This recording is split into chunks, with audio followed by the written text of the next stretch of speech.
Ladies and gentlemen, welcome to Unarmored Talk podcast, where we will have real life conversations to help you develop an accurate way of thinking. And the way we're going to do this is we're going to gain a better understanding of how feelings, emotions, and thoughts can influence the outcome of a personal and professional challenge.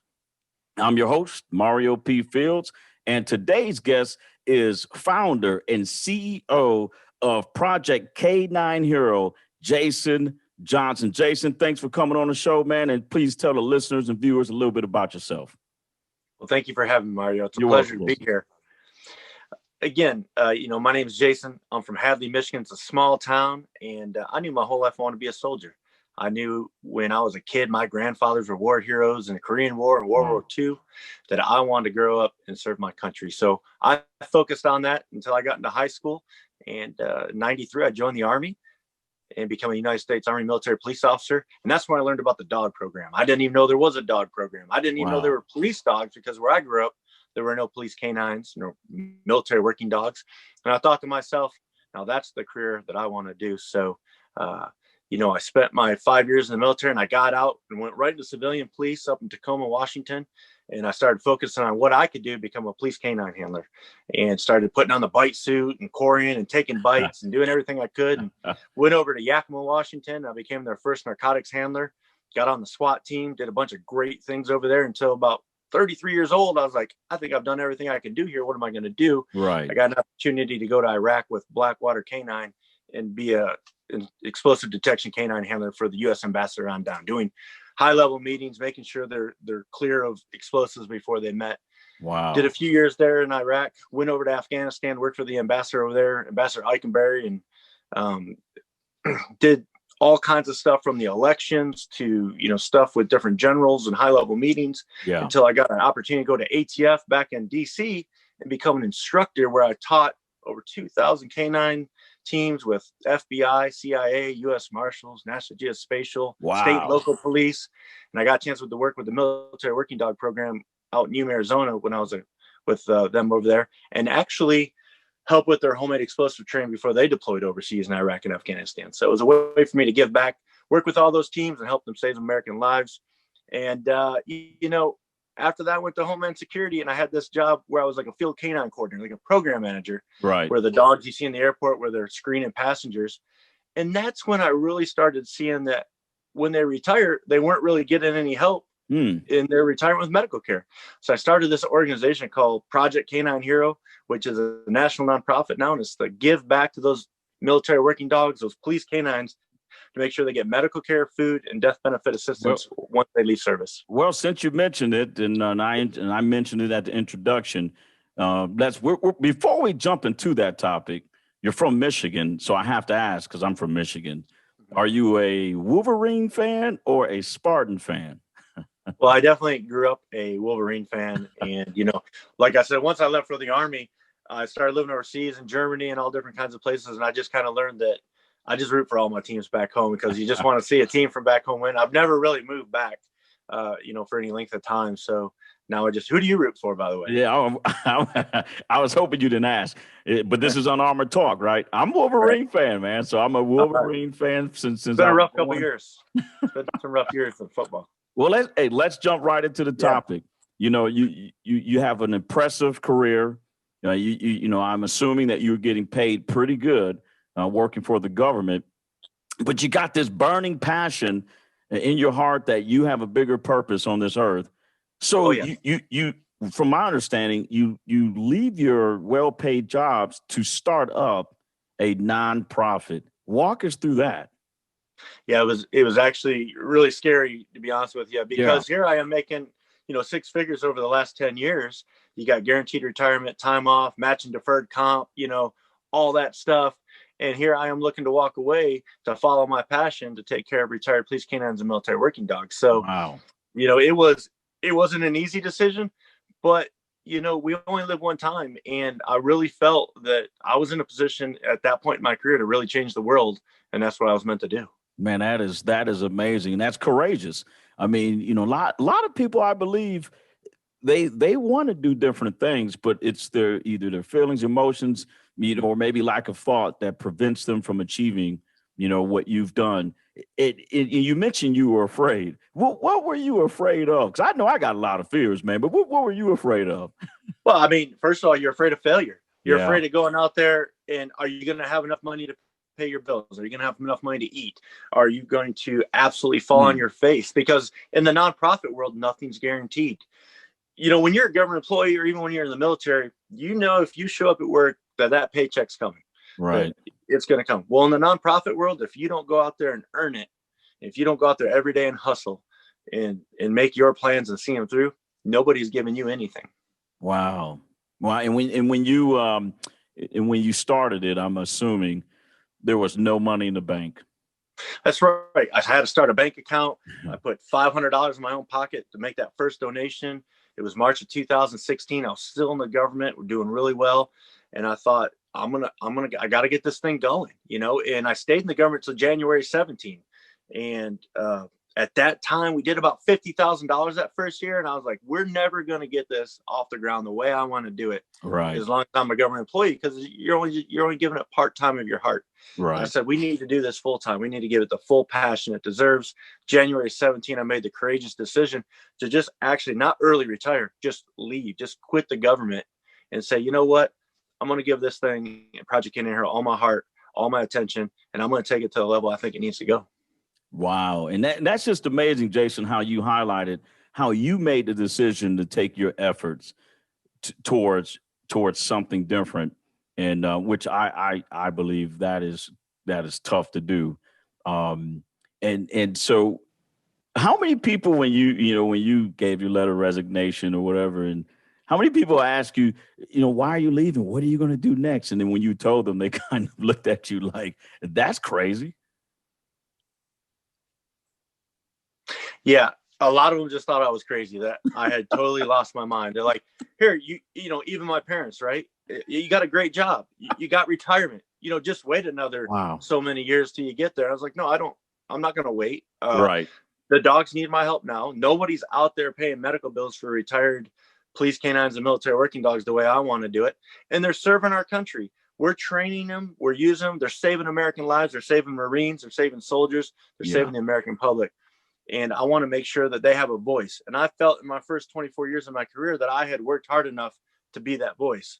And over the last 4 years that we've been running this, I've proven to myself that I had worked hard enough, and that I am that voice for them. And we're going to keep continuing to do that and keep changing the way the world looks at retired heroes like that to make sure they have the retirement they deserve. Right.